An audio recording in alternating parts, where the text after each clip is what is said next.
Greetings to you all, my fellow Nigerians and other viewers. Hope you guys are doing fine and thank you so much for stopping by. So my people, with the report reaching us today is that in Jagaba village, Pandogari community, Niger State, Nigerian soldiers stop local vigilantes from attacking terrorists. So I'm going to be giving you guys the full gist. But before I do so, please help us to like and share this video so that this video will be recommended to other people. Thank you. Now back into the news, which says, in the aftermath of the recent adoption of 31 villagers in Jagaba village, Pandogari community, Niger State, residents are raising concerns about the efficacy of military presence in the area.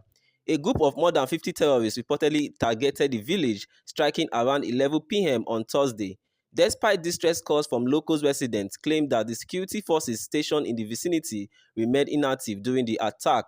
The assailant, armed and dangerous, fired shots in the air, instilling fear throughout the village. While some villagers managed to escape, 31 individuals were adopted and a middle-aged man lost his life for resisting the attackers. The village is close to the Joint Security Task Force based at Pandogari, just 2 kilometers away, is especially concerning.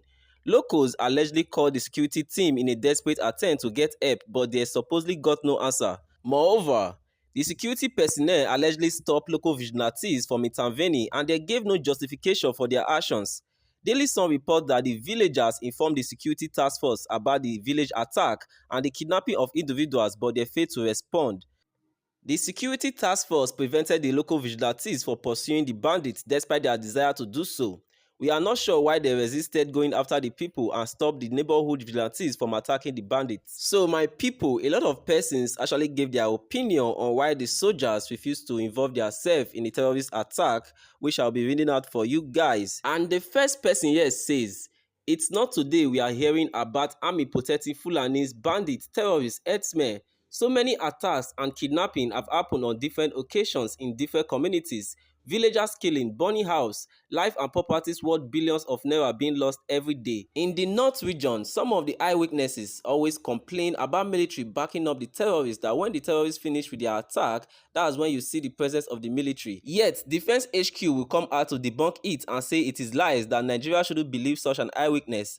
And the next thing you will hear from the military is to invite the eyewitness to be interviewed.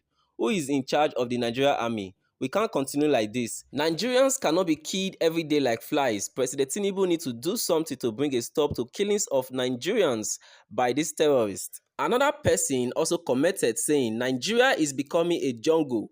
Lawlessness is the order of the day. We thought that this senseless and reign of terror will end with Buhari regime.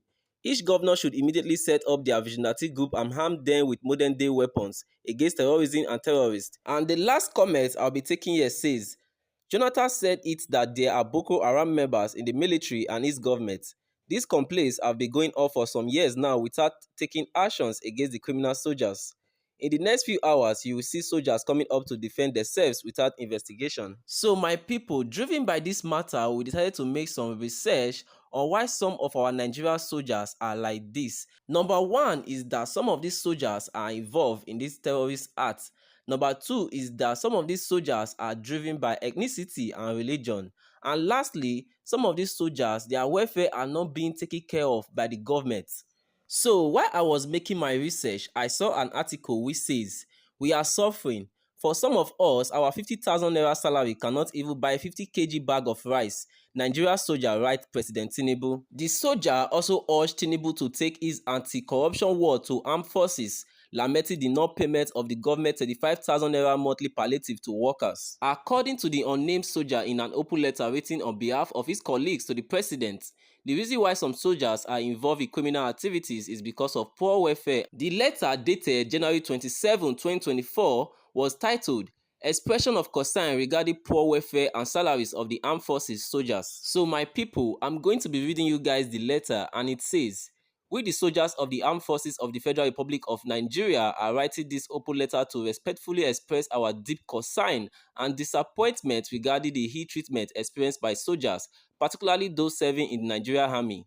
We believe it is crucial for you as the Commander-in-Chief of the Armed Forces to be aware of the challenges we face in our daily lives. Firstly, we would like to emphasize the discrepancy between our poor welfare and salaries compared to the hazardous conditions under which we work. It is disheartening that a soldier is being paid a mere 50,000 naira as their monthly salary, which is insufficient to purchase even a single bag of rice in the market. As dedicated soldiers sacrificing our lives for the peace and security of our great nation, we find it immensely difficult to provide for our families and meet their basic needs. Some of us struggle to afford our children's school fees due to major compensation we receive.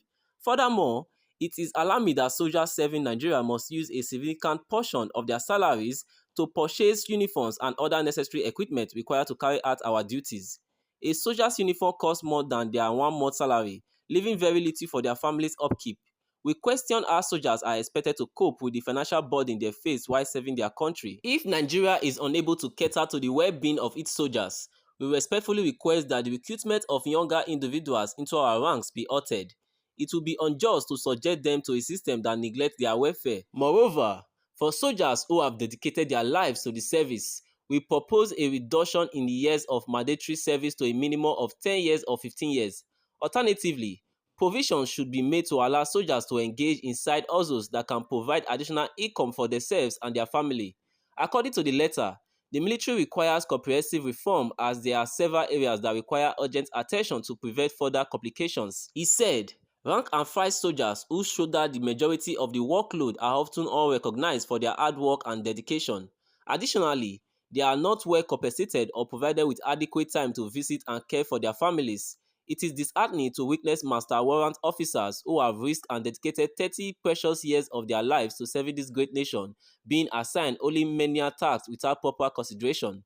Meanwhile, young officers with significantly less experience receive higher salaries and are treated with respect and dignity. We implore you, Mr. President, to take our grievances seriously. In this era where slavery is a thing of the past, soldiers cannot be subjected to such inequality. If the military is designed solely for the betterment of officers and neglect the welfare of other ranks, we will be left with no choice but to seek other endeavors that provide a better life for ourselves and our family.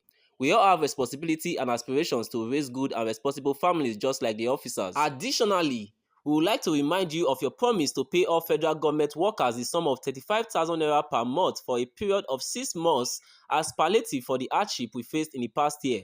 However, we the soldiers of this great country have only received a single payment thus far. Therefore, we humbly request your assistance in investigating this matter of great concern. As soldiers deeply committed to the welfare and prosperity of the Federal Republic of Nigeria, we sincerely hope that you will take immediate action to address our concerns. We believe that by rectifying these issues, you will enhance the morale within the armed forces and ensure its continued effectiveness in securing the peace and security of our nation. So my people, that is it for you all, but I'll be taking 1 or 2 comments, and the first person here says, when the youth was fighting against bad government and hardship in the country, it was the same soldiers that came out and fight for the government. And the last comment I'll be taking here says, it is so unfortunate that there is no president or senate in Nigeria to respond to this letter.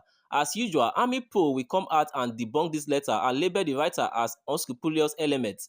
I challenge whoever called himself president of Nigeria to respond to this letter. So my people, the government need to do something urgent about terrorism in this country as it is taking a different shape, and also take care of the welfare of the soldiers who are fighting and protecting us in this country. So my people, that is it.